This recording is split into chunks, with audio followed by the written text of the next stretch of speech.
Dad said I couldn't bring my kids on the New Year's trip because it was too expensive, but my brother's entire family was invited. I didn't say anything, I just went and took my kids to Tokyo and posted the pictures. Dad called me furious. I am 34 years old, I have 2 kids, Chloe is 9 and Liam is 7. I have been a single mom for 5 years. Their father left when Liam was 2 and hasn't been in the picture since. I work as a project manager at a tech company. I make over $250,000 a year now. But no one in my family knows that. They still think I am struggling because I don't talk about money with them. My brother Jason is 38, married to Elena, and they have 3 kids. My parents have always favored Jason for as long as I can remember. He got a car for his 16th birthday. I got a lecture on responsibility. They paid for his college, I had to take out student loans. They gave him $40,000 for the down payment on his house. I got a gift card when I bought my condo. I stopped expecting equal treatment years ago, but my kids didn't deserve the same treatment I got. In November, my dad called about a family trip for New Year's. He said he found a cabin in Zermatt, a ski resort, hot tub, mountain views. He said Jason, Elena, and their 3 kids were going. He said Mom was excited to have all the grandkids together. Then he paused. He said he couldn't include my kids this time. He said the cabin only had a certain number of rooms. He said the trip was already stretching the budget for Jason's family. I asked how many rooms for bedrooms, he said. I asked how many people, 7 total, my 2 kids would fit perfectly. The issue wasn't space, it was money. I knew at the moment. He paused a second before saying it was already stretching the budget for Jason's family. That was it, I didn't need him to spell it out. For bedrooms, 7 people, Chloe and Liam would fit perfectly by any honest math. But my dad wasn't doing honest math, he was doing the usual math. I know that math. I have seen it work for 34 years with an admirable consistency if it wasn't so painful. Jason gets a car at 16, I get a lecture, Jason gets his college paid for. I take out loans that I only finished paying off the year Liam was born. Jason gets $40,000 for his house. I get a gift card for my condo without anyone asking how I managed the rest. That math has its own logic, a logic that doesn't change no matter what I do. I didn't say any of that, that is what I always do. Not because I had nothing to say, but because I already knew how that conversation would end, with my dad repeating that it wasn't that simple. With my mom calling the next day asking me to be understanding, with Jason being completely unaware of any of it because no one ever told Jason there was a problem, because with Jason's family there never was a problem. I told him it was fine, that I understood and we would see them soon. I hung up. I sat at the kitchen table with my phone face down in front of me. Chloe was doing homework in her room. Liam was on the sofa with his headphones on, completely unaware of the call, of the hot tub, of the mountain views and the 3 cousins he wouldn't see in Switzerland. The TV was on in the background playing something neither of them was watching. I looked at my kids and wondered what I was going to tell Chloe when she asked why we weren't going. Because Chloe would definitely ask, Chloe always asked, she is 9 and has the memory of an accountant. She remembers every promise, every number, every inconsistency. If I told her Grandpa said there wasn't enough room, she would remember that we looked at pictures of that cabin on the resort website, and she had counted the beds out loud herself. For bedrooms, she would say, how many of us are there? 2 and the cousins 5 with Aunt Elena. That leaves 1 extra room, Mom. Chloe is very good at counting. I picked up my phone not to call my dad but to look for flights. I hadn't planned this, it wasn't a decision I made sitting down with a pros and cons list. It was much more direct than that. If there wasn't room for my kids on my family's trip, then my kids and I would have our own trip. And it wouldn't be a cabin in Zermatt. The flights to Tokyo left on December 28th, returning on January 3rd. 4 nights at a hotel overlooking the bay. The exact price was what I made in 4 days of work, something no one in my family knew. No one knew my salary, no one ever asked. They still thought I was struggling, as if the 5 years since their father left had frozen me in place. No one realized that wasn't true, or if they did, they didn't say anything. I bought the tickets before Chloe finished her homework. I didn't tell anyone in my family, not because I wanted to make a grand reveal, but because there was no one I could tell who would give me an honest reaction. My mom would tell me to be careful with money, my dad wouldn't understand, Jason wouldn't answer. I told Chloe and Liam that night after dinner. They were both still in the kitchen, Liam with a half-peeled tangerine and Chloe with her tablet. I told them that in December we were going on a trip, and it wouldn't be Switzerland. Where to? Liam asked. To Tokyo, I said. He didn't know what Tokyo was. Chloe looked it up online in 30 seconds and read out loud that it has the tallest broadcasting tower in the world. Then she looked up. Are we going up the tower, Mom? I told her we would see. We were definitely going up there. The weeks before the trip passed like any week in December when you have 2 kids and a job that doesn't slow down for the holidays. Deadlines, to-do lists, Liam asking every other day if it snowed in Tokyo. And Chloe reading everything we could do on her tablet. She found traditional neighborhoods, giant aquariums, a restaurant on the 123rd floor of a building, and asked if we could eat there. I told her we would see. We were definitely going to eat there. On December 28th we caught the night flight. Liam fell asleep before the safety announcements ended. Chloe stayed awake for almost 3 hours with her headphones on before falling asleep with her head on my shoulder. I didn't sleep, I just watched the flight path on the screen in front of me, the little airplane icon moving across the dark ocean. And I didn't think about anything in particular. I was just there, my arm numb from Chloe's weight, both kids sleeping next to me. And that stillness that only exists at 30,000 feet when the whole world is sleeping except you. We arrived in the morning, the taxi took us straight to the hotel, and when Chloe saw the infinity pool from the car window, she turned to me with an expression that couldn't find the words. She just looked at me to verify if it was real. It was real. The first 2 days were exactly that, the ocean, the January sun warming you without burning. Liam discovered he liked mochi ice cream more than anything he had ever tasted. And Chloe seriously negotiated going to 3 museums in exchange for a full day at the amusement park, with the itinerary typed out on her tablet so there were no misunderstandings. I answered work emails at night when the kids were asleep because my team in Seattle had a project due in January, and work doesn't know about vacations.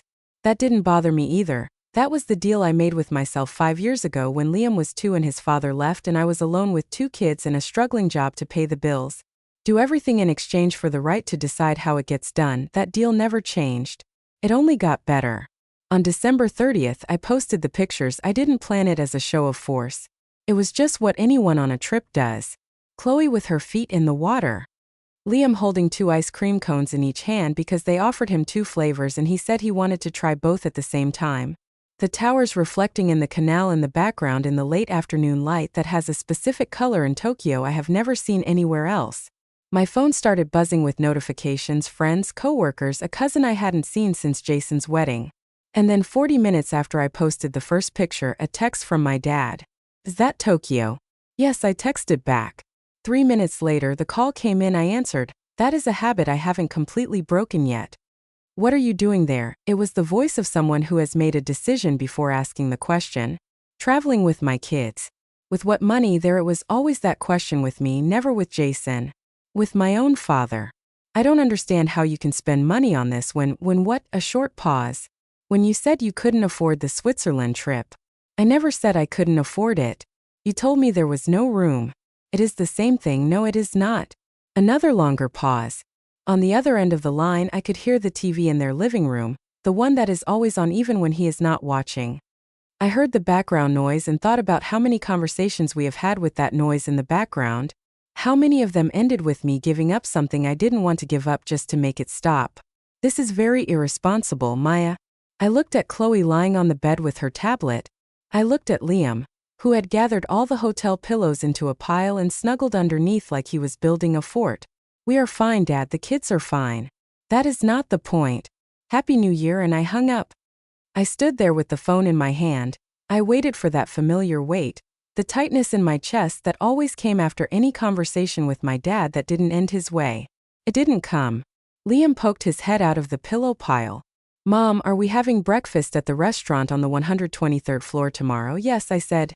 The spinning one, that is the one. He smiled and disappeared back into his fort. Chloe looked up from her tablet. The broadcasting tower opens at 8:30 in the morning, she said. If we go early we won't have to wait in line. Noted. I put my phone on the nightstand. I lay down on the bed next to Liam in the pillow fort and we just stayed there for a while. The 3 of us in silence while Chloe kept reading facts about the tallest tower in the world in a low voice like she was memorizing something important. My dad could be furious, that was his decision, my decision was already made. On January 3rd, we landed at 6 a.m. Liam slept soundly through the return flight too. Chloe stayed awake watching movies with her headphones on and every time I looked at her, she gave me a small smile like we shared a secret that didn't need words. The taxi dropped us off in front of the apartment at 8. The kids dragged their suitcases up. I opened the door, turned on the lights. and stood at the threshold for a moment looking into the apartment that had been ours for 5 years. 2 bedrooms, open concept kitchen, the living room window overlooking the park where Liam learned to ride his bike last summer. It wasn't big, but it was mine, every mortgage payment made by me from the very beginning. No one in the family knew how much it cost. When I bought it 3 years ago, I just didn't mention it because no one asked. My mom called when she heard I was looking for a bigger place and told me to be careful because mortgages are complicated. That I shouldn't get into something I couldn't handle. I told her I had run the numbers. I didn't tell her I had saved the down payment in a year because I saved with a clear purpose while they all still thought I was scraping by. They gave me a gift card at the celebration dinner. I didn't say anything. I put the gift card in a drawer and never used it. It is still there between old bills and the washing machine manual. I let the kids settle in and made myself a cup of coffee. I sat at the exact same kitchen table where I sat in November when my dad called to say there was no room for Chloe and Liam in Zermatt, and I opened my work email.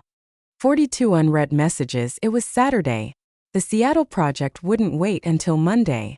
It was a data management system for a logistics company with a non-negotiable deadline. I was the project manager. I had 3 programmers in different time zones and a client who sent scope change requests every 4 days like they were free. If there was a glitch in the delivery, it was on me. It had been like that for 5 years. I joined the company when Liam was 2 and his father had just left. It wasn't a grand entrance. I was a junior coordinator, the only one with kids, the only one who left exactly on time because I had to pick them up from daycare. For 6 months, I was the one who arrived on time and left on time, and no one knew what to make of that. Then I finished my first major project alone 3 days early and under budget, the second one too. By year 3, they offered me my first promotion. That job required traveling 2 weeks a month. I declined without explaining the details because it wasn't my boss's problem. 2 years later, another opportunity came up with occasional travel. I took it.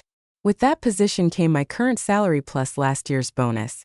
It was more than my parents ever made together in any year of their working lives, probably. That is what I didn't mention because not once in the family did anyone ever ask how I was doing. Not once in 5 years. I finished my emails by 1 p.m. I went to check on the kids. Liam was still asleep, shoes still on. Chloe was on her bedroom floor with the trip photos open on her tablet, swiping through them slowly like someone reviewing something they want to memorize perfectly. I sat down next to her. "Which one is your favorite?" I asked. She thought for a moment. Then she showed me a picture I didn't remember taking. Her and Liam at the spice market, both tilting their faces up to catch the light filtering through the vibrant fabric awnings. Liam's mouth was hanging open in awe. Chloe had a serious expression like someone burning that moment into her memory. "This one," she said. "Why that one?" "Because Liam didn't know you were taking a picture and he looks really happy." I didn't say anything, just looked at her for a moment, then back at the picture. Saved? That afternoon my mom called, the first time we spoke since before the trip. "Your dad is very upset," she said, skipping any greetings. "I know, I don't understand why you did it. Posting those pictures knowing he would see them, it was a provocation." "Mom, I went on a trip with my kids, I posted pictures, that is what people do. You know what I mean?" "No, explain it to me." Silent. "Your dad is embarrassed. The relatives on his side saw those pictures. They thought he gave you the money for that trip." I stood frozen to process that slowly. "And that would be a problem, why?" "Because Jason knows your dad doesn't have that kind of money available right now, and he asked why you got money and he didn't. So that is it, not because of the trip, not because of the pictures, it is Jason." "Mom, no one gave me anything. I paid for the trip with my money, the money I earned myself." "I know that, but how much do you think you make?" She didn't answer right away. "Your dad says it definitely couldn't be that much if you are still at your old company." That was the first time in 5 years anyone in my family even touched on that question. "Enough to take my kids to Tokyo," I said. "And enough not to need anyone to include me in their plans." I hung up before she could answer. I stood in the kitchen with my phone on the table. The coffee was ice cold. Through the window, the park was empty. January in our neighborhood was always like that. Quiet with the stillness that comes after the old year ends and before the new one really gets moving. I thought about what my mom just said. Jason asking why his sister got something and he didn't. My dad being embarrassed not because he excluded me, but because people might think he paid for something he couldn't afford. That was the most important part to them. Not that I had built something myself, but how things looked from the outside. I poured the cold coffee out and made another cup. I had 42 emails to answer. a project to deliver in 12 days, and 2 kids going back to school tomorrow who needed their backpacks checked tonight. The rest could wait. My mom called on Wednesday at 7 p.m. to say my dad wanted us to get together. She didn't use those exact words. She said Dad thinks the family needs to talk, that things need to be cleared up, that Jason and Elena would be there too. Saturday noon at my parents' house. I asked what for. She said to resolve the trip issue. There is nothing to resolve, I said, the trip is already over. There was silence on the other end. Then she said, Maya, please, your dad is asking. I hung up without answering. I thought for a moment that I could absolutely not go. I had enough reasons, but there was one thing I wanted to see. How my dad would react when I walked in knowing things he didn't know I knew. I told my mom the next day that I would be there exactly at 12. On Saturday, I left the kids with the neighbor and arrived right at 12. I rang the bell. My mom opened the door with the expression she always wore when trying to make things look normal. A slightly forced smile, quick jerky movement, so glad you could make it. For a visit that wasn't really a choice. Jason and Elena were already in the living room. Jason was sitting on the large sofa with a beer in his hand even though it was only noon. Elena had her phone on her lap and looked up when I walked in. We greeted each other. Nothing warm, nothing hostile. The greeting of 2 people who only tolerate each other in a family setting and don't seek each other out in real life. My dad was standing by the window. He looked at me as I walked in. I looked back at him. Maya. Dad, I sat down on the sofa. My mom brought out coffee that no one asked for and set it on the table. My dad left the window and sat in the armchair across from me. I want to talk about the trip, he said. Which part of the trip? Pictures. How you handled the situation. I went on vacation with my kids and posted pictures. I am not sure which part of that requires a family meeting. The point is, my dad said you created an awkward situation for everyone. For everyone being specifically who? For me. For your brother. He paused. People saw those pictures and started asking questions about money, about how you could afford a trip like that. I can afford it because I work 12 hours a day most days and have been doing so for 5 years. That is, Jason put his beer down on the table. No one is saying you don't work hard, he said, his tone trying to sound reasonable. The problem is Dad had to explain to people that he didn't give you that money. That put Dad in a difficult position. Jason, I didn't ask Dad to explain anything, that was his choice. But you created that situation. By going on vacation with my kids, by posting those pictures right around the holidays when Dad told me he couldn't include me in his trip. I looked at him. I waited a beat before answering. Do you know how many bedrooms that cabin had? He frowned. What does that have to do with it? For bedrooms there were 7 people going. Chloe and Liam make 2 more. Where exactly was the space issue? Jason didn't answer. The issue wasn't space. I knew that from the first call.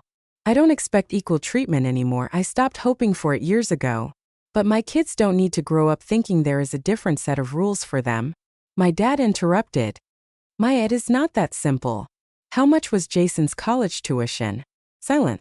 How much money did you give them for their house down payment? My mom made a small movement like she was going to speak, but didn't say anything. I am not asking for that money. I don't need it. What I am saying is the math has never balanced and I accepted that because we can't change the past, but I am not going to sit here and explain why I took my own kids on vacation. The room fell silent. My dad stared at me for a few seconds, not with anger but with something harder to pinpoint. Maybe this was the first time in a long time he didn't know how to respond. How much do you make now? He asked. That was the first time he asked me directly. I took a sip of cold coffee before answering. Enough, I said. That is not an answer. That is the only answer you are getting today. Jason leaned forward, his tone shifting, the reasonable act gone. Why the secrecy? What do you gain by hiding it? I am not hiding it, I am just not announcing it. Those are 2 different things. There shouldn't be secrets in a family. I looked at him. Jason, how much do you make? He didn't answer. Exactly, I stood up. Thanks for the coffee, Mom. I have to go pick up the kids. My mom stood up too. Maya, wait. Your dad wants, we have said what we needed to say. I looked straight at my dad. Next time the family gathers to discuss my decisions, I will need a better reason to show up. I walked out. I closed the door carefully, not slamming it because there is nothing to prove with a slammed door. In my car, I sat for a moment with my hands on the steering wheel before starting the engine. I didn't feel what people might expect after a scene like that. It wasn't satisfaction. Felt more like exhaustion. The specific exhaustion of having to explain things that should never have to be explained to people who have spent decades not understanding that their neglect counts too. I started the car. I had to go pick up my kids. That afternoon, Chloe wanted to bake cookies. Liam asked for a family movie night in the living room. That is what was waiting for me. The rest was left behind in that room along with the cold coffee and my dad's silence, which ended up being the most eloquent thing he had said in a long time. Elena called on Thursday afternoon. That had never happened before. Elena and I usually saw each other at family gatherings. We exchanged pleasantries. Sometimes we discussed the kids, but nothing more. We didn't have the kind of relationship where one called the other on a random Thursday. I answered because I saw her name and assumed something had happened to the kids or my parents, something specific. Her voice was different, lower than usual. Do you have a minute? Yes, what is wrong? A long pause. I could hear background noise like she was on the street. I need to ask you a favor, and I need you not to tell Jason. I stood frozen. What is going on, Elena? Another pause. Well, Jason lost his job 6 weeks ago. I only found out 3 weeks ago. I processed that information. You have known for 3 weeks and you haven't told his parents. I haven't told anyone. Jason asked me not to say anything. He is looking for a new job, but she hesitated. We are 2 months behind on the mortgage. The bank called and Jason has credit card debt I didn't even know about. I still didn't say anything. I know I have no right to ask you for anything. Elena continued, her voice steadier like she had rehearsed this, especially after what happened in January. But I don't know who else to call. How much is the card debt? She hesitated. $18,000. And the past due mortgage with penalties is almost $12,000, about $30,000. I calculated it easily, the kind of numbers I handle every day at work. Elena, does Jason know you are calling me? No.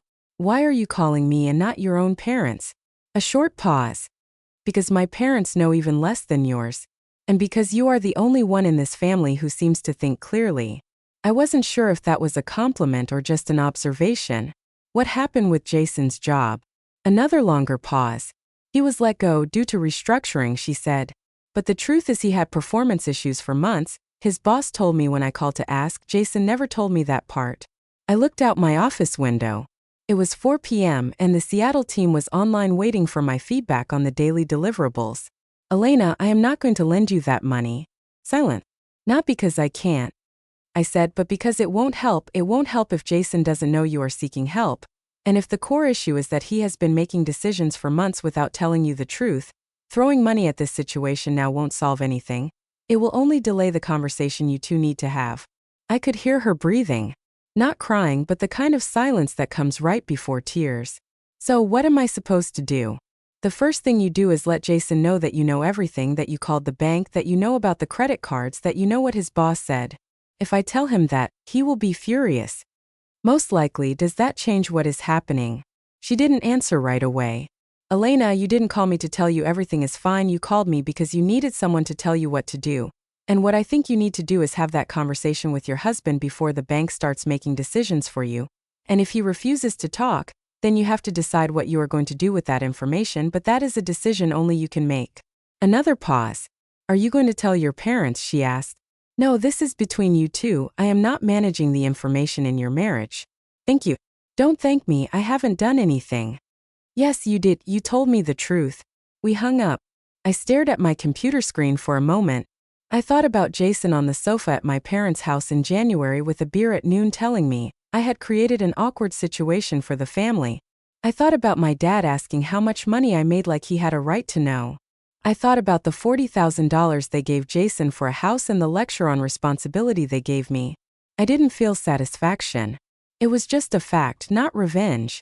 Jason was facing problems of his own making just like I had built what was mine.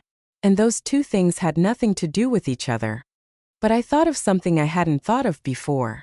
If my parents had distributed their help differently years ago, if they had given me the same things they gave him, maybe I wouldn't have learned how to build everything myself. I would have learned to wait. I would have learned to let someone else solve the problem for me. The favoritism hurt us both, just in different ways. I opened the email from the Seattle team and went back to my workday. That night when the kids were asleep, I checked my accounts. Not because I needed to, but because it was a habit I had formed during the hardest years and never broke. To know exactly where I stood. I was standing on solid ground. I had built it myself without anyone knowing, and it would remain mine no matter what happened in my parents' living room next Saturday. I closed my laptop and went to check if the kids were tucked in. Liam always kicked his blankets off in the middle of the night. Chloe always stayed in the exact same position as when I left. That is how they were, and I understood them because I was there every day without anyone having to teach me. My dad called on a Sunday morning. That was strange, my dad didn't call on Sundays. He spent Sundays watching sports and letting my mom bring breakfast into the living room. A routine I had observed for 30 years without commenting. I answered Maya. Can I come visit you this week? Not I need to talk to you. Not we need to resolve this. He said, can I come visit you? A phrase my dad had never used with me in my entire adult life. It was always me going to them. Whenever you want, Wednesday if possible in the afternoon when the kids are at school. I told him that was fine. Wednesday he arrived right on time.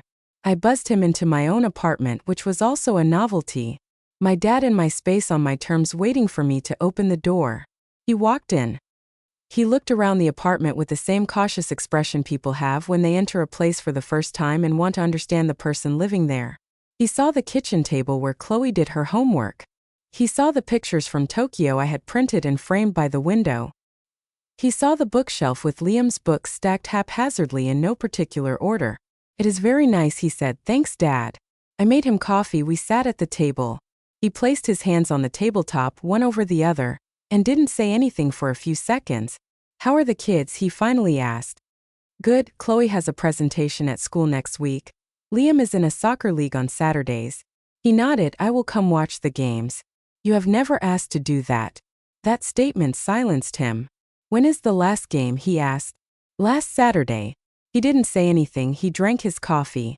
Maya, I came to tell you this. I am listening. He took a breath. He is a 62-year-old man who has spent his whole life dictating the tone of conversations. And right then he looked like someone who didn't know where to begin because he had never practiced this part. What we did with the trip, it wasn't right. I looked at him. I waited. It wasn't a space issue. You were right. There was still room. Silent. I didn't want to pay more, and instead of telling you that directly, I made up an excuse. I knew you realized it then. He nodded slowly. And you didn't say anything? No, because I already knew the answer you would give if I brought it up. That silenced him again.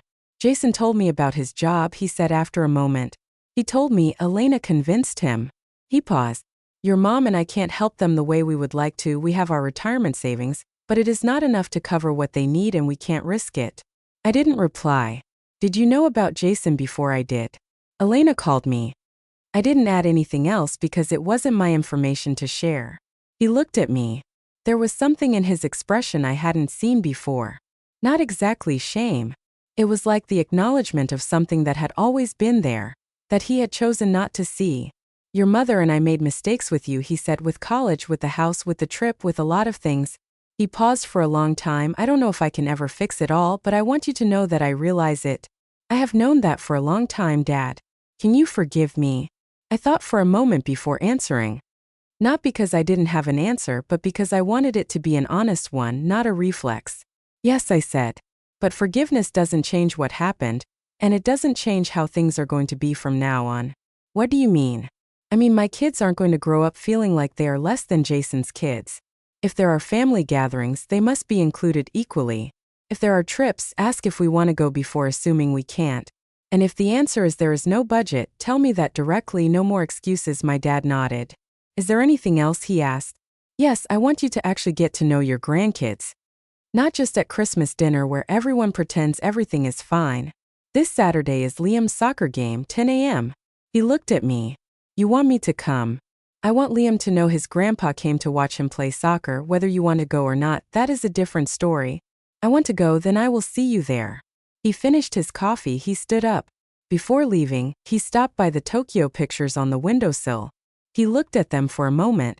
How was the trip? It was great. Chloe and Liam loved it. Liam wants to go back. Chloe researched museums we didn't have time to see. He smiled. It was a small, slightly forced smile of someone catching a glimpse of something they should have seen a long time ago. They are good kids. They are great kids. He left. I closed the door. I stood in the living room for a moment, looking at the pictures he just looked at. Chloe and Liam at the market. both tilting their faces up to catch the light. The picture Chloe chose as her favorite because Liam didn't know he was being photographed and he looked truly happy. That afternoon when the kids came home from school, I told them their grandpa was coming to watch the game on Saturday. Liam took about 3 seconds to process that information, my game or hers. He went into his room without another word. But before closing the door, he turned around, and he is going to see when I score. If you score, yes, I am going to score 2 goals. He closed the door. Chloe looked at me from the table where she was organizing her things. So, how was the talk with Grandpa, she asked. She is 9 and she already knows when an important conversation has happened. Good, I said, I think things will get better. Are you sure? No, but I think so. Chloe nodded with her usual seriousness, which sometimes makes me forget she is just a kid. Okay, she said and opened her notebook. On December 28th, exactly 1 year after the flight to Tokyo, I was in the kitchen at 7 a.m. making breakfast. The new house still smelled faintly of fresh paint in a few corners. I bought it in October. 4 bedrooms, a backyard, a garage 20 minutes from the kids' school. I saved the down payment for 2 years in an account no one knew existed because that is how I operate, not announcing anything until it is done. I told Chloe and Liam in September. Chloe walked through each room in silence and then came back to where I was standing. The room with the window facing the garden is mine. Liam ran straight to the garage to ask if there was enough space for 2 bikes. They will fit. That morning as the coffee finished brewing, I checked my phone. There was a text from my mom from the day before that I hadn't answered. Are you coming for dinner on the 31st? Jason and Elena will be here, their kids too. I read it twice. A year ago, that question wouldn't exist. The invitation would only be for Jason and his family. And I would find out later or never, or they would call to tell me there was no room this time in a place I wasn't even paying for. I replied, yes, we will be there, we will arrive at 7. Liam trudged downstairs at 8, dragging his feet, hair messy, eyes still closed. He sat at the kitchen counter and buried his face in his arms. How many days until New Year's? He asked without looking up. 3 days. He looked up. Are we going somewhere this year too? To your grandparents' house with your cousins, with the cousins? He nodded and buried his face in his arms again. For Liam, that was enough information for 8 a.m. Chloe came down 20 minutes later, fully awake, tablet in hand. I saw Grandma replied. She sat across from me. Are you going to cook something to bring? I am thinking about it. Last year we didn't bring anything because we weren't invited. She said it without any drama, just as a fact. This year we are invited, I know. She put her tablet down on the counter. Can I help you cook? I told her yes. The 2 of us spent the whole morning in the kitchen. Chloe followed instructions with a focus she rarely gave to anything else. Liam appeared at 10 and sat watching with a tangerine in his hand, offering unsolicited opinions on whether the batter looked ready. On the 31st, we arrived right at 7. My mom opened the door before we even knocked, meaning she had been watching for us from the window. She hugged all 3 of us, the kids first, then me, and there was something different in that hug. Quieter, less rushed. Jason and Elena were already inside with their 3 kids. Jason looked at me when I walked in. I looked back at him.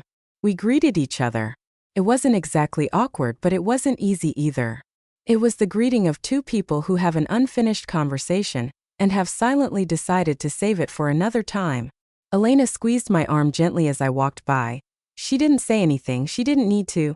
The kids ran out to my parents' backyard. Jason's kids and Liam organized some game with no clear rules for about 4 minutes at a volume only 5 kids with enough space to run could generate. Chloe stayed in the kitchen helping my mom because Chloe always preferred having a specific job at gatherings rather than sitting around waiting for something to happen. My dad was in the living room when I walked in. He stood up, shook my hand first, then gave me a short, slightly awkward hug like men who aren't used to hugging do. I didn't comment on it. How is the new house? He asked as we sat down. Good. Liam finally has space for his things. Chloe chose the room with the window facing the garden. The room facing the garden has the big window. Yes, it gets the morning sun. He nodded and registered that piece of information without adding anything else. The evening passed without incident. My mom cooked way too much as usual. The kids came inside from the yard starving and covered in dirt. Jason didn't say much, but he did talk. At 10:50, Liam fell asleep on the sofa with his head in my lap. Chloe sat at the table with her headphones on, completely oblivious to the noise in the room. My dad sat down next to me. We watched Liam sleep for a moment without saying anything. He scored 3 goals in the last game, my dad said. But one was an own goal by the other team, so he only counts 3, my dad smiled. He is honest, very silent. This time last year you were in Tokyo, he said. It was the right decision. I thought for a moment, even though I already knew the answer, yes. It was exactly the right decision. He nodded slowly. At 12, we all went out to the yard. Liam had woken up at 11:50, as if he had an internal alarm for such things, and had demanded to go outside. Chloe took off her headphones without anyone asking. Jason's kids ran around the patio table. Liam had his eyes wide looking at the sky. Chloe was beside me, her shoulder pressed against mine, quiet. My dad was a few feet to my right. At one point he looked at me. He didn't say anything. Neither did I. But it was the first time in a long time that we were in the same place without either of us having had to give something up for that to be possible. The year began with fireworks over the backyard, with Liam asking if we could stay longer, with Chloe taking a picture of the 2 kids looking at the sky that I didn't know she had taken until days later. In that photo, Liam's mouth is hanging open. He looks truly happy. Disclaimer: this video is created for the sole purpose of entertainment. All situations, characters, and stories in this video are fictional and are built entirely using artificial intelligence technology. We hope you have a relaxing time.